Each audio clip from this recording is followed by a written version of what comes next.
Have you ever experienced something that completely changes your perception of reality? Marcus Morgan, an experienced mountaineer, decides to conquer the peaks of Sagar, the most dangerous and hidden mountains of the Tibetan Plateau. This is not a place for ordinary travelers, and he knows that if he can complete this route, he will confirm his status as a master. But something goes wrong. Soon after setting off, he loses contact with the world, and his tracks disappear into the very center of the misty void.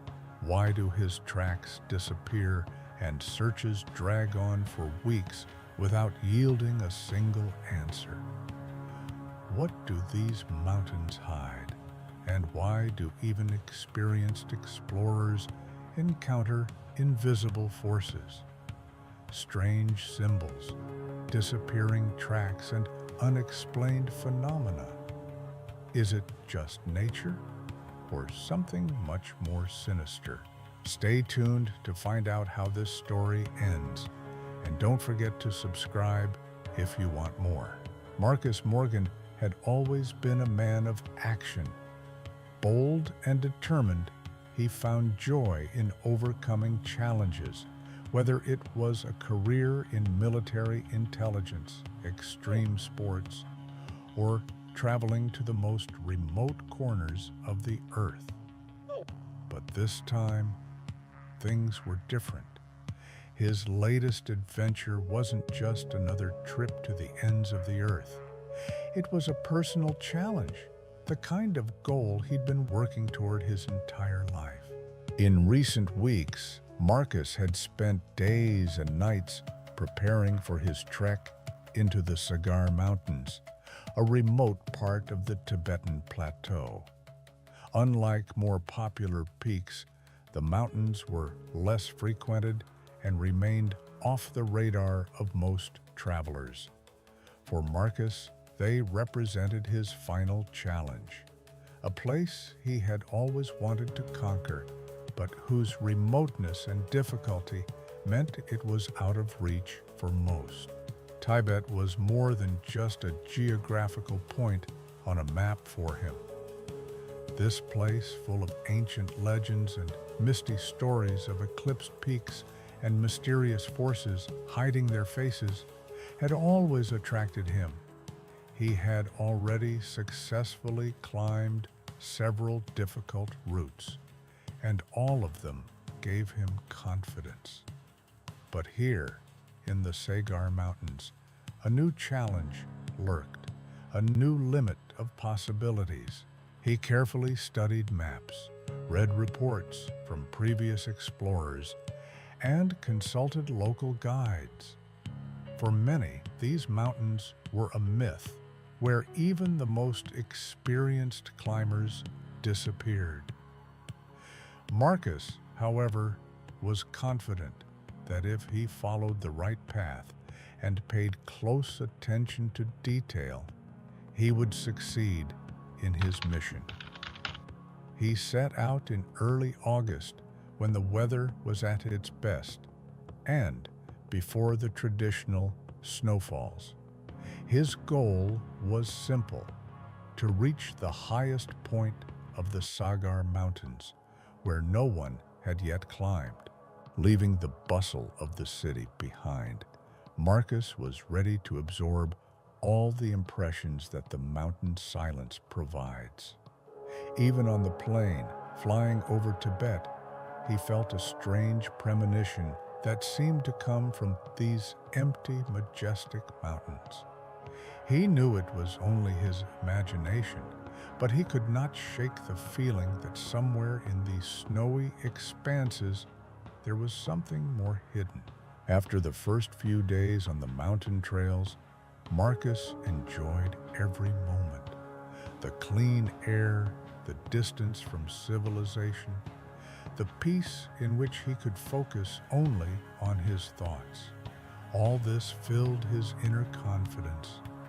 He admired the grandeur of nature, where every stone and every crack in the rock seemed to be part of an ancient story that held answers to questions that had tormented people's minds for centuries. But there is always something unpredictable in the Sagar Mountains. Already on the fourth day of the journey, Marcus felt that something was wrong. The wind suddenly changed direction, and the sky darkened as if a thunderstorm was about to break. He checked his instruments, the satellite connection, made sure that everything was in order, but a strange feeling of unease did not leave him. He continued moving, not allowing doubts to prevail. On the fifth day, Marcus reached a pass that overlooked an unknown part of the mountains. According to his plan, he was supposed to set up camp at this point. This is where the problems began. No matter how much he looked for a comfortable place to spend the night, everything seemed strange. The rocks were too close to each other, and the soil was too hard. The sky was becoming increasingly overcast, and it was decided to spend the night in a tent. As he entered the tent, Marcus felt his tension begin to ease. He unpacked his backpack, cooked a light dinner, and opened the book he had brought with him. But as he began to read, lightning flashed on the horizon. The storm had erupted suddenly, and the wind hit with such force that the tent seemed about to be blown away. Marcus went outside to check his gear and prepare it for the harsh weather. As he stepped into the mist surrounding the pass, he felt something was wrong in the air. From somewhere in the dark corners of the mountains, strange sounds were coming from deep within the massif itself. He winced, trying to figure out if it was the wind or something else, but he soon decided it was just his imagination and returned to the tent. The weather was getting worse, and he knew he had to continue on the next day.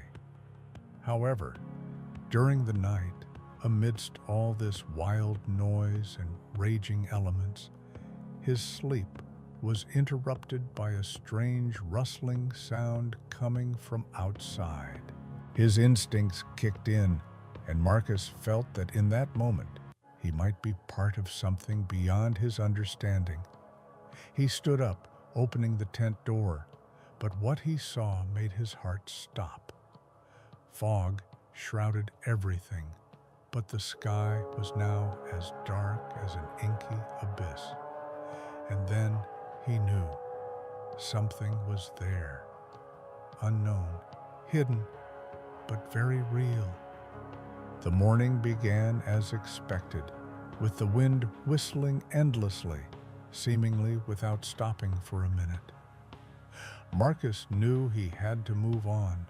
The weather wasn't improving, and he had to continue climbing despite the worsening conditions. He quickly packed up camp, checked his gear, and did his best to prepare for the difficult route that lay ahead. However, despite all his preparation and experience, he couldn't shake the feeling that something about these mountains was nagging at him. The fog wasn't clearing, but rather it was growing thicker. He could feel his steps becoming more careful, the air becoming denser, making it harder to breathe with each breath. Marcus tried not to think about it and concentrated on the path, looking at the tracks in the snow. He couldn't tell exactly how much further he had to go, but he could definitely feel something changing in this place. Several hours passed, and he managed to overcome several steep sections. When he climbed another hill, he stopped to rest and check the map. It was strangely quiet around him. It was one of those rare moments when even the wind disappeared, and only the snowstorms continued their dance in the clouds. Whether he was looking into the future or the past, he could not say for sure. His eyes could barely make out the outlines of the mountains, which now seemed even more distant. And then he heard it, the same sound that had haunted him from the start. A rustling, soft at first, then louder, branches snapping in the distance. They were moving too fast to be the result of natural wind. Marcus froze, listening. A strange sensation came over him, as if someone was nearby and that someone was watching him. His breathing quickened, and his hand involuntarily reached for the knife strapped to his hip. The fog shrouded the mountains, but he could clearly see one detail: tracks. They weren't just animal tracks or human tracks, but some very strange and quickly disappearing tracks that seemed unnatural. They led in the direction he was heading, almost invisible against the snow, but still obvious. It made his heart beat faster. Marcus followed them despite his doubts. He felt like it was a mistake, but a voice inside him told him he couldn't stop. He kept going, even though the fog was getting thicker. He couldn't see more than a few meters ahead, and his steps became more and more cautious. The sky overhead darkened, and the wind picked up sharply. As he reached another turn in the mountain trail, his satellite connection stopped working. Marcus tried to reconfigure the device, but it remained dead. He accepted this as normal. Weather could affect the satellites, but when he looked at the map again, he noticed something odd. One of the trail markers was marked as wrong way, and there were no other trails in sight. He felt like something was wrong. He continued to move forward, but his every thought was filled with suspicion. As he began to push through the impassable part, where the snow was deeper and the wind stronger, he noticed something strange in the distance, as if several silhouettes were visible in the fog, unclear and moving. His eyes tried to decipher this picture, but he could not understand what it could be. Too fast, too uncertain. Marcus stopped and pressed himself against the rock, watching the shapes that were now moving towards him. Something was wrong. He tried to calculate their direction, but suddenly felt a sharp pain in his chest. It was not a physical impact, but rather an internal pressure, as if the air itself. His hands were frozen, and his gaze was fixed on the side where the silhouettes had once been. Before he could take a single step, everything disappeared, like fog, like smoke. And then, when he tried to understand what had happened, his legs seemed to stop moving. It was as if he was trapped in an invisible net that did not allow him to step forward. The next moment, his consciousness was swallowed by darkness. It was unknown how long he stood there. Everything around him seemed strange. His vision was blurred, and his hearing and sense of smell no longer registered reality. When consciousness returned, Marcus realized that he was in a different place. Every instinct in his body screamed that he was not alone. His sense of the presence of others was not just intuition, it was knowledge. He opened his eyes and saw a cliff in front of him. There was a chasm in front of him that led somewhere into the endless white wastelands. But what scared him most was that, despite the eerie silence, the feeling that he was not alone did not leave him. At that moment, something in his mind understood.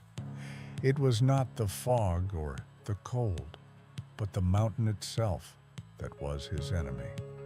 And if he did not turn back, if he did not leave this path, he would disappear just like the others whose tracks he had seen. And perhaps the next time he took a step, the fog would leave him no way to return. Marks was gone. The traces had disappeared. Not even a fragment remained that would indicate that he could be found. Marcus had disappeared. The initial report from his companions was, as always, standard: no contact. At first, no one paid any attention to it. The guides he had entrusted with his accompaniment assured him that he was simply having equipment problems, and that he would be able to cope with the difficulties he encountered along the way. But when the deadline specified in his route plan passed and contact with him was still not restored, anxiety began to mount. The first reaction, as expected, was standard for such situations. A search operation was launched, but no one believed that it would require anything supernatural. He disappeared, so it was an accident. He either got lost or had an accident. Such thoughts initially hovered among the team members and rescuers. On the morning of the day after Marcus had failed to contact them, the search party had reached the pass where his position had last been recorded. It was a risky area, a ridge, a place where sudden changes in the weather would have thrown anyone into confusion. However, there was nothing at the place where Marcus was supposed to set up camp. No sign of the tent, no sign of his backpack, not even the slightest trace of human activity. Everything was empty. The search at this point seemed routine, even standard. Searchers combed the area, used drones to film the area, and dogs detected only scents that did not lead to him. The team sensed that something was wrong, but at the time, they could not articulate what exactly was causing such strange anxiety. 2 days passed, and the searchers discovered their first serious deviation. In the forest, on the path that led to the summit, they found tracks. Only these were not simply the tracks of boots. They were strange, as if the tracks themselves had no logic. 2 straight lines, scraps that seemed to disappear without a trace in the open space. At first, they thought it might be due to some natural phenomenon, such as a strong wind, which could distort the tracks. But these tracks were moving in one direction, towards the abyss where the empty, frozen ground began, and not in the direction of his route. It was here that the group encountered their first real paradox. There was no sign that Marcus had moved on, but no human, no companion could have vanished so quickly, leaving no trace behind. This could mean one thing: he could have been somewhere nearby, hiding from view, or something had prevented him from returning. The search leader, Liam, was the first to notice something odd. He unfolded the map and peered at the terrain, trying to compare it to the real situation. "This is impossible," he whispered, when he realized that according to the map, this area shouldn't exist. Everything pointed to the fact that they were traveling along a non-existent trail. This was the first strong hint that something in this place defied the usual laws of logic and perception. With each new step, with each new turn, the search party was further immersed in an atmosphere of the unknown. where rational explanations lost their power. Soon they came to the next section where they assumed Marcus might have stopped. At this section, a strange stone with symbols carved around the edges was discovered. The same symbols were found in several other places along the way where the group followed his possible route. Liam, an expert in archaeology and ancient manuscripts, became more wary. He studied the stone, trying to understand what exactly these signs meant.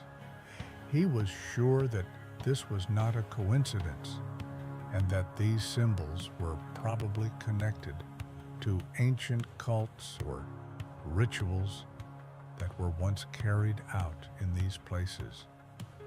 Perhaps this was an area that could be dangerous for those who did not know its history. But the more Liam thought, the more questions arose.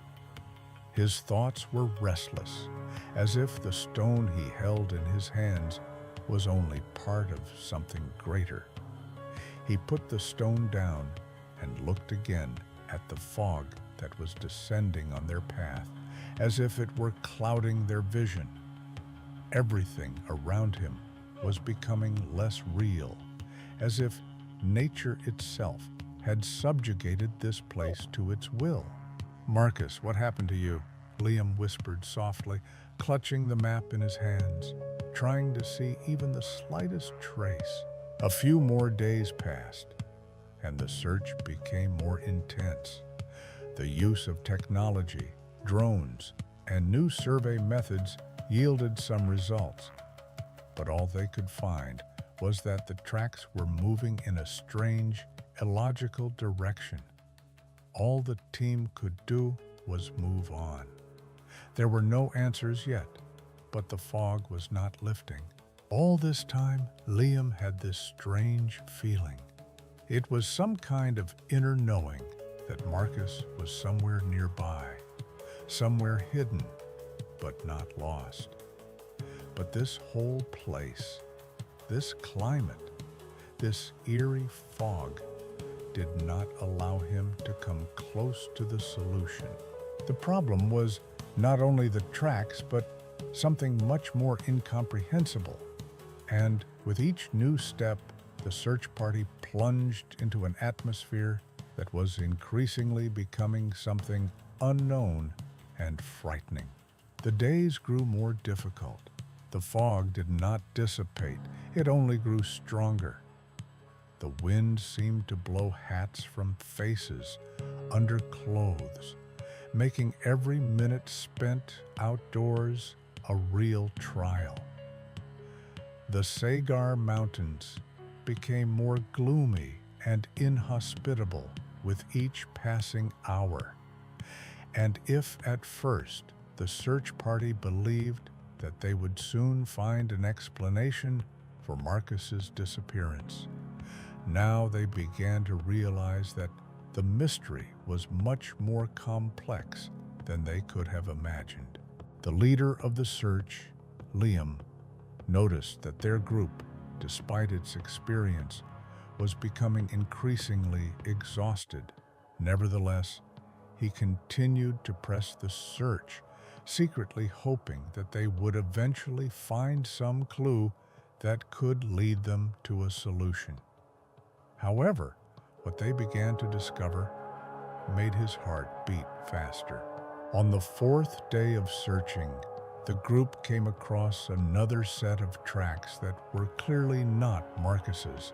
They were tracks made by something other than a human, more like paw prints, but they were too large and too oddly shaped to be normal for the animals that inhabited these mountains. Liam examined the tracks closely, wondering what they could be. "These can't be normal animal tracks," he said.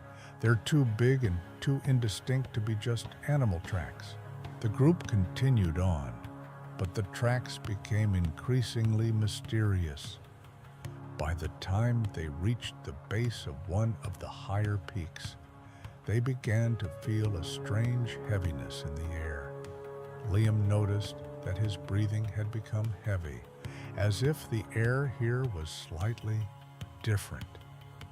He began to feel that there was more to this place than just nature.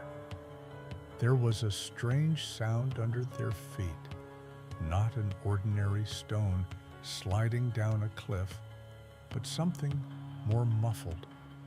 And as soon as they approached the place where the sound came from, a strange picture opened up before them. A stone slab covered with unknown symbols lay below, seemingly thrown here by nature, but it should not have been there. "Look," Liam said, leaning down to examine the symbols. "This looks like part of some ancient map, only it clearly shouldn't be here." The symbols were unfamiliar, but Liam knew immediately that they could not be a coincidence. These signs obviously had a meaning that pointed to some unknown territory. This slab was not a natural stone, but rather an intricately carved object, perhaps part of some ancient culture or ritual. This was not just a mysterious place, it was a place where time and space seemed to merge and hide their secrets.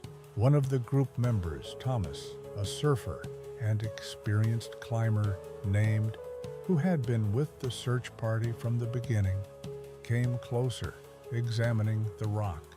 "These aren't just symbols," he said. "They're like a map. Only it leads to a different place, not to the top, but deeper." Liam looked at the map again, and his heart sank. There was no route they could follow. These symbols were leading them somewhere completely new, somewhere unknown, somewhere in the heart of this mountain range, where no one had gone before.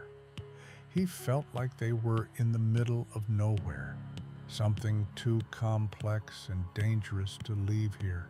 "We shouldn't go there," Liam said, though it might have been too late to stop. But it was too late to refuse. The group moved on resolutely, driven not only by the desire to find Marcus, but also by some inner urge they could not understand. With each step they took, they felt the world around them become stranger. It wasn't just a feeling, it was a reality in which their usual perception of the world no longer worked. The rocks became more threatening, and the forest seemed dense and alive, as if it was trying to swallow them up. When they reached the place indicated by the slab, Liam stopped. He felt that they were on the threshold of something inexplicable. A giant chasm opened up before them, descending into a dark abyss. Here they found something else strange. There was something hard under the nails. These were bones.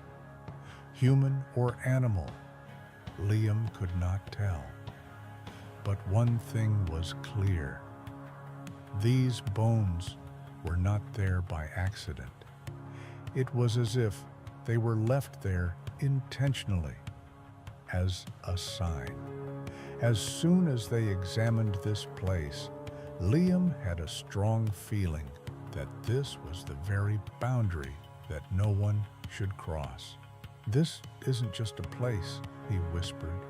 "It's some kind of failure. It doesn't add up. We just don't know where we are." At this place, among the bones and dark symbols, the search party felt that their actions were disturbing something important, something ancient and mystical. And as they moved away from this place, this feeling only grew stronger. They found no obvious trace of Marcus. However, they felt that everything that had happened to them here was not an accident. Someone or something was leading them, pushing them further where no one should be. And that was just the beginning. The search for Marcus continued, but with each new step, with each new discovery, The search party became more and more confident that they were looking not only for a man, but also for answers to questions that could change their understanding of this place itself. What they had found last time was taking them further and further from their usual categories. A stone slab with unknown symbols, strange footprints, and bones that seemed to have been left intentionally. All this pointed to something more than just the mysterious disappearance of one person. Liam was now sure that there was something hidden here that defied conventional explanation. However, despite the growing sense of a mystical presence, the group could not stop. Something in them still forced them to move forward, as if they were following a route that had been predetermined for them in advance. Liam and Thomas, the most experienced of the group, looked at each other and, despite all this, decided to move on. The next morning, they reached a new point, another rock wall, which, like the previous one, had symbols on it. But this time they were much more obvious. It was a map, as if painted on the rock itself. It pointed the way to one of the most remote peaks in the Sagar Mountains. Peaks that were so unexplored that almost no one knew about them. Liam studied the map carefully, and, strangely, he knew that this was where they had to go.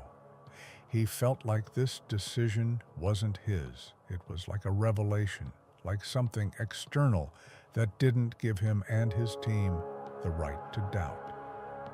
The path indicated on this map led them to an unknown place, hidden from view. The feeling of inevitability grew, and he knew that they had to go on, despite the fear and doubt. This isn't just a search, he told his companions. This isn't just Marcus. We have to figure out what's going on here to finish what we started. The further they walked, the thicker the fog became. Its density made it impossible to see more than a few meters, and their steps became more and more cautious, as if someone or something was watching them. And then, when they reached another point on their path, they felt it again. A strange atmosphere, viscous like thick fog. They stopped at the foot of a gigantic stone structure. It looked like a temple. Ruined walls, huge columns, all surrounded by an unusual shadow. It seemed as if this temple had been here long forgotten, hidden from view. Its size was impressive, but something about it was unsettling. "This is the place," Liam said, turning a little pale. "This is where all the maps point. This is the place we must explore." The rest of the group silently agreed, and they began to walk around the ruins. However, the more time they spent in this temple, the stronger the feeling became that they were disturbing something important. Liam even began to hear strange sounds that came from the depths of these ruined walls.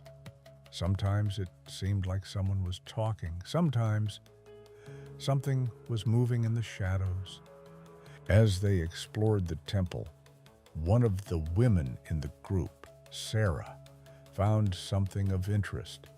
A hidden door that led down into dark, almost invisible stairs.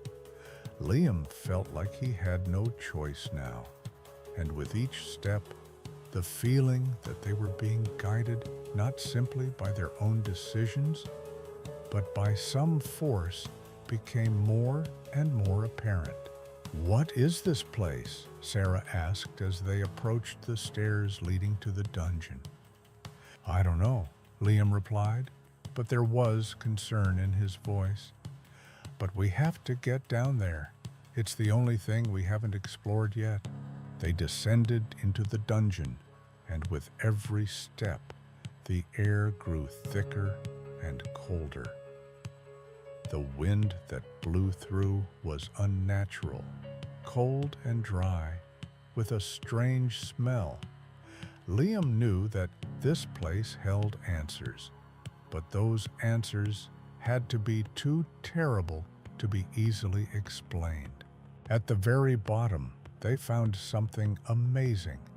It was a circular room, and in the center stood a huge stone statue. It was too strange and broken to be associated with any known culture. The statue depicted a creature that could not be animal or human, but rather something in between, with eyes that seemed to watch their every move. And then they noticed something that made their hearts skip a beat. Under their fingernails on a stone slab were carved the same symbols as on the slab in the forest. Only now they weren't just symbols. They made up a whole map along which someone had walked long ago, leaving this trace behind. "These aren't just footprints," Thomas said quietly, pointing to the slabs that had begun to glow with a dim light. "This is all connected.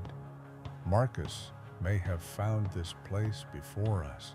As soon as they approached the slab from which the light emanated, they felt that the air around them became alive, as if something invisible was watching them. The statue, with its huge eyes, seemed now not just a stone figure, but something that would at some point come to life. "We were wrong," Liam said quietly. "We shouldn't have come here. We should have stopped at that rock we found in the woods. This isn't just a place, it's a trap, and we're in it." Then they felt the soil beneath their nails begin to change, as if the ground beneath their feet was becoming alive. And at that moment, some invisible mechanism was activated. The feeling that they had violated something important became inevitable. And then something strange happened. From deep within the temple came a sound, not loud, but like breathing, heavy, as if the earth itself were breathing. Everything seemed to freeze, and their footsteps became unnaturally quiet, the air thick and cold. In that moment, Liam realized that the answers they sought were here, in this room, but they were not meant for them. Before they could take a single step, the shadow in the hall began to move.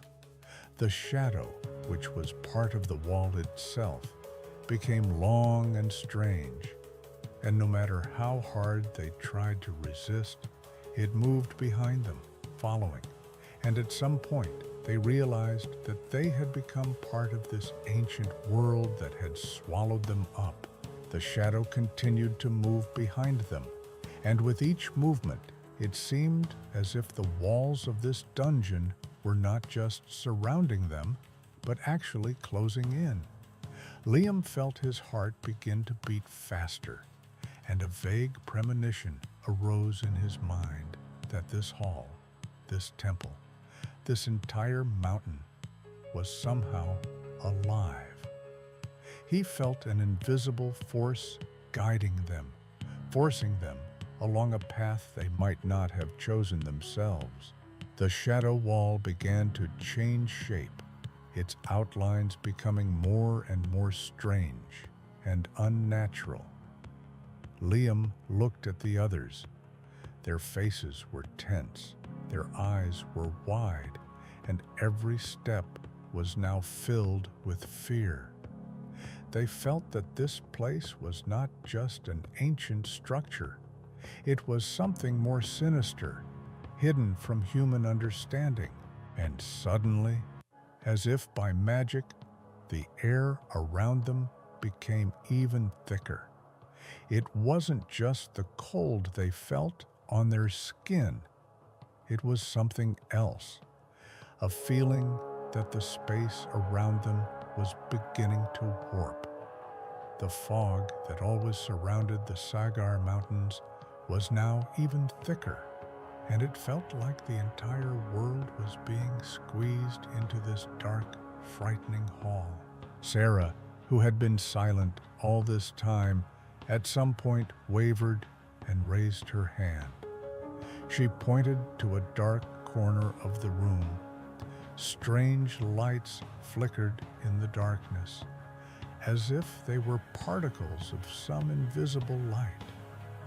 It was like the flickering of distant stars, but the light was too close, too strange to be ordinary. "Do you see this?" she whispered, her voice filled with anxiety. "This can't just be light. This isn't just a phenomenon." Before Liam could answer, a sound came from somewhere in the dark corner. Faint at first, almost imperceptible, but with each passing moment, it became louder and clearer.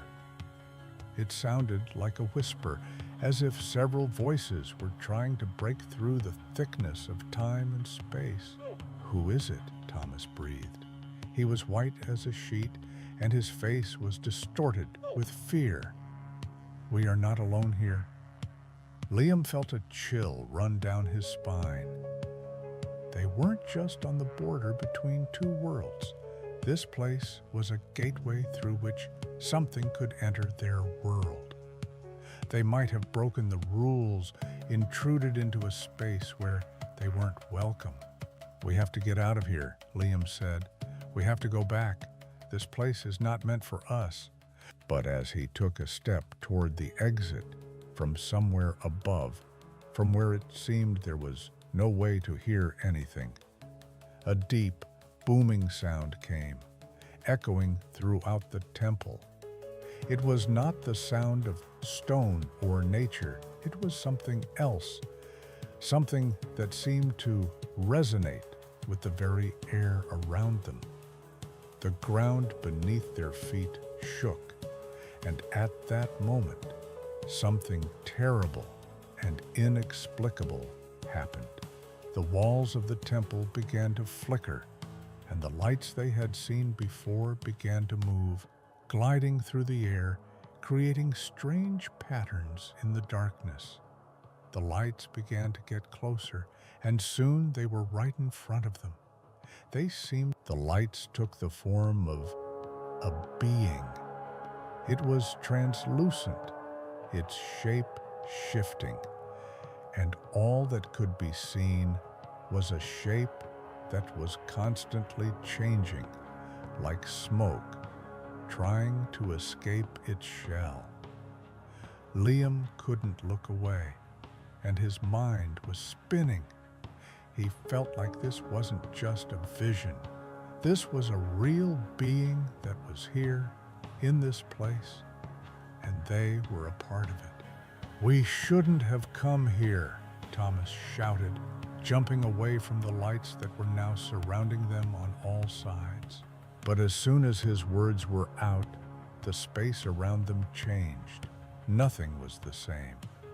The dim light that flickered in this room began to spread, and the space seemed to stretch, as if the walls and floor had become blurred. Liam felt himself losing his bearings. He couldn't tell where the room began or ended. He looked around and recognized nothing. With each passing moment, their perceptions became more and more distorted. The world around them now seemed liquid, fluid, like water that changes its shape without leaving a clear trace. Liam tried to move, but his body moved against its own will. Sarah screamed in panic. She couldn't take it anymore and sat down on the floor. "This isn't the place. This isn't what we thought." Her eyes were full of horror. And then, when everything around began to dissipate and the lights disappeared into the fog, there was silence. But this silence was not just peace. It was heavy, like a tomb that hides something alive. Time no longer mattered in this place. Liam looked around. He felt like this place was still watching them, but now without any visible signs. It wasn't just a feeling, it was a knowing. They were in the wrong place, in the wrong time, and they had broken laws that were supposed to remain inviolate. They didn't find Marcus, but now they knew. This place was much more than just an ancient temple.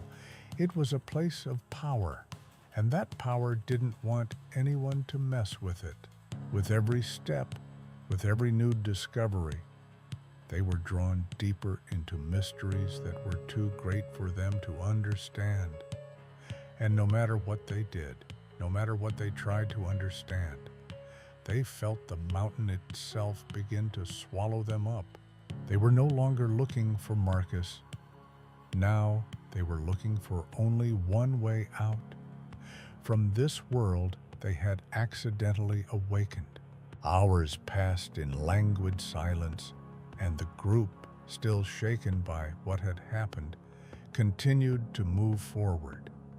Fear gripped them, but what scared them most was not the threat itself, but the knowledge that they were part of something much larger than a simple search operation. Mount Sagar seemed to be a living organism, and every step they took echoed in its dark depths. Liam was the only one who remained calm, even though a storm was raging inside him. He knew they had gone too far, but what could they do? Turn back? Stop? They had already passed this point, and now, even if they wanted to, they couldn't turn back. This path led them deeper into the heart of the mountain, and nothing seemed to be able to stop them from doing so. Liam glanced at his companions. They were exhausted, tired, and dejected. Sarah sat on a rock, staring blankly into the fog.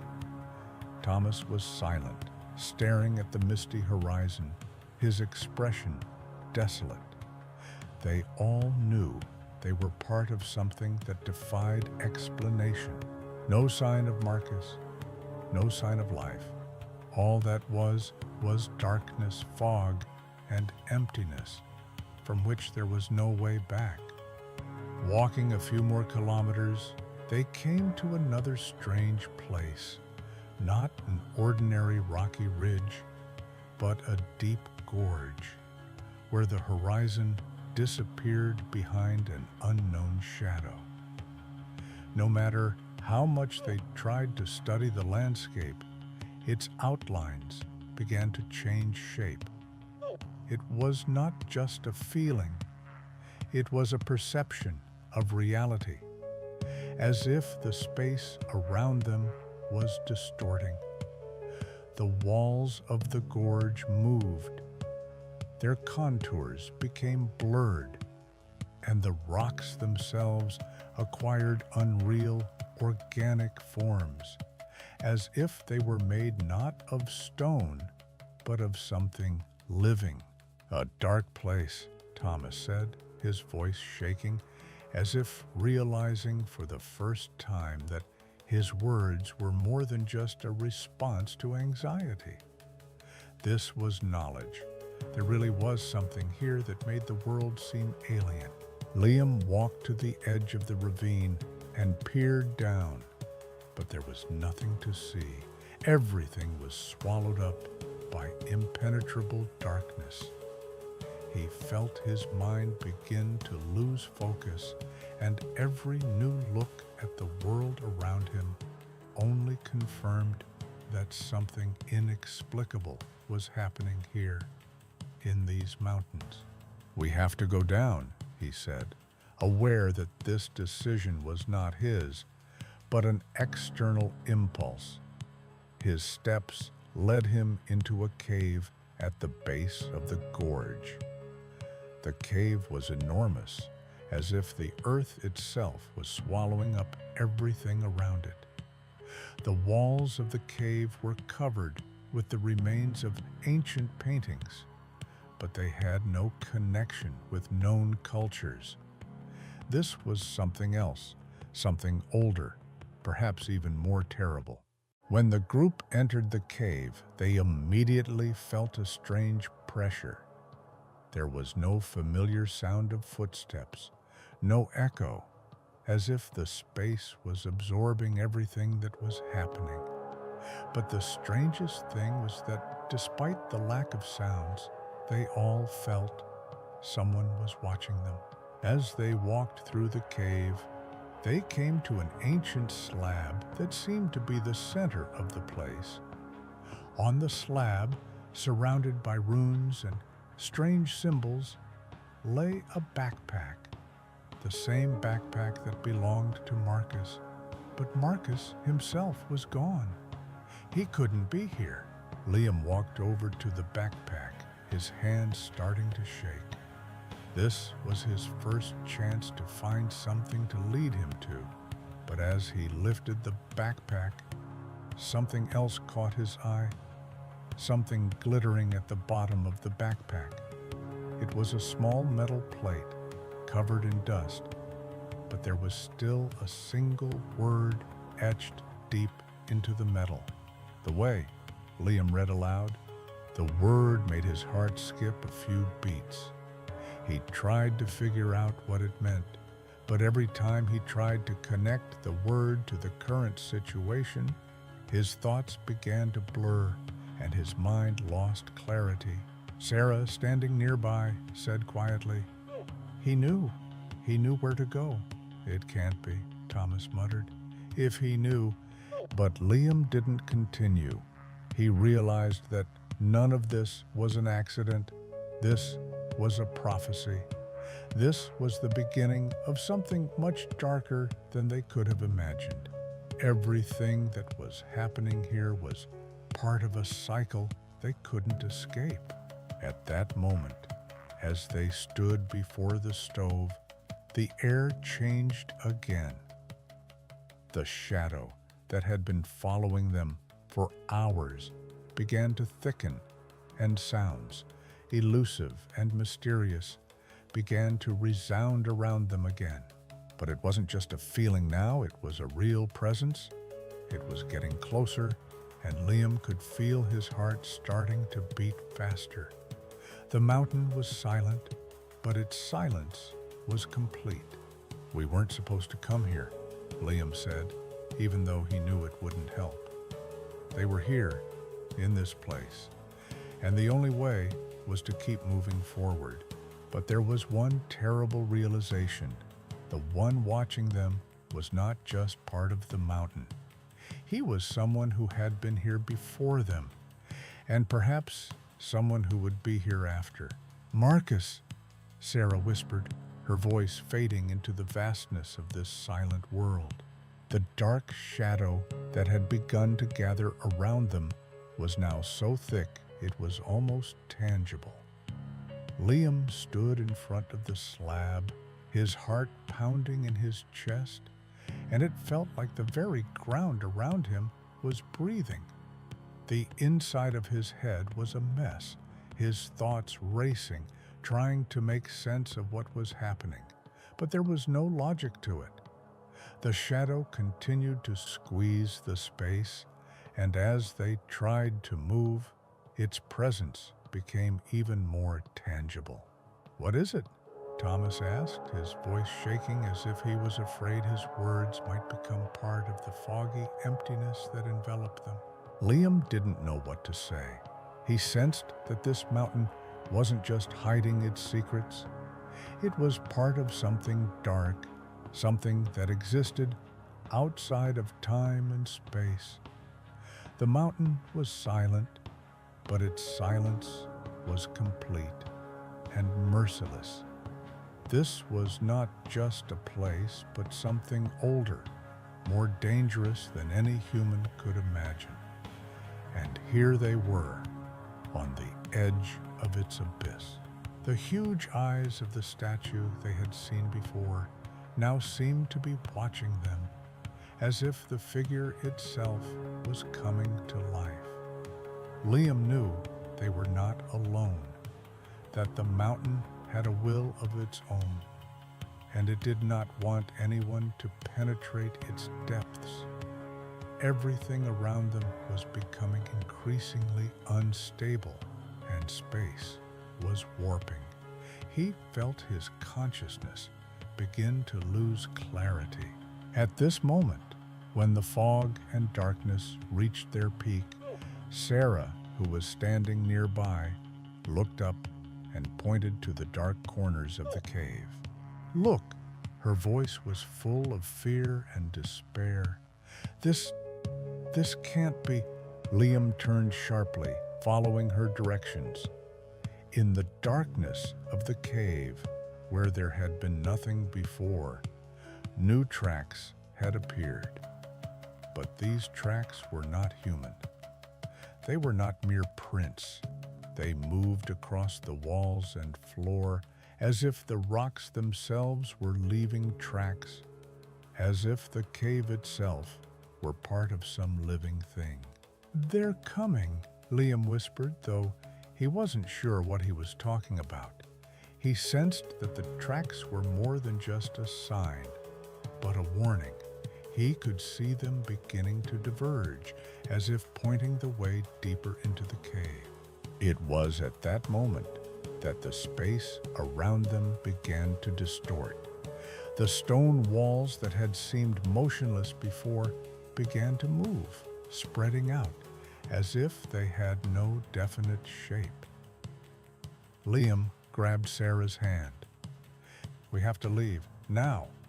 His voice was sharp and decisive, but even he wasn't sure they could get out. But as soon as they began to move, the walls of the cave closed in, as if responding to their movement. The sad sounds, like whispers, began to intensify. With each step, they felt the space around them warp again. This effect was so strong that Liam felt as if everything that was happening was just a play of shadows. The fog thickened again. It seemed alive, almost tangible, and with each step they took, it grew thicker, enveloping them like an invisible wall. When they tried to speed up, their feet began to slip, as suddenly the fog cleared and they found themselves back where they started. Everything was dark and the same strange coldness hung in the air. But now they were standing in emptiness, as if nothing had changed. The cave was empty. The walls no longer moved. Their gaze fell on the backpack, which lay in the same place as before. "Is this all an illusion?" Sarah whispered, her voice filled with despair. "We can't get out. We can't understand anything." Liam glanced at the others. He saw their faces, and there was a desperation there that he felt too. But he knew they weren't just lost. They were part of what had happened here. Every step they took, every decision they made, had led them here, to this place, and they couldn't leave until they understood what it wanted from them. "Marcus," Thomas said, his voice shaking. He knew what was wrong here. He knew where we were going. He probably already figured it out. Liam felt his body begin to cool. He felt that right now, at this moment, this mountain, this place, was absorbing all of their consciousness. And no matter how hard they tried to free themselves, they were bound to this space. They were no longer looking for Marcus. At that moment, they realized that they were already part of his disappearance. But the scariest thing was that every step they took them deeper into the heart of the mountain, and their presence was not an accident. This mountain knew them, it accepted them, and they could not leave it. The mountain was silent, And in this silence was everything. Liam looked again at the backpack, at the slabs, at the symbols that were starting to fade. He realized that they were all part of this puzzle, and there was no turning back. Instead, the mountain remained silent, but their traces remained, as if written into the very fabric of this world, as if forgotten, erased, but still present. And that was all.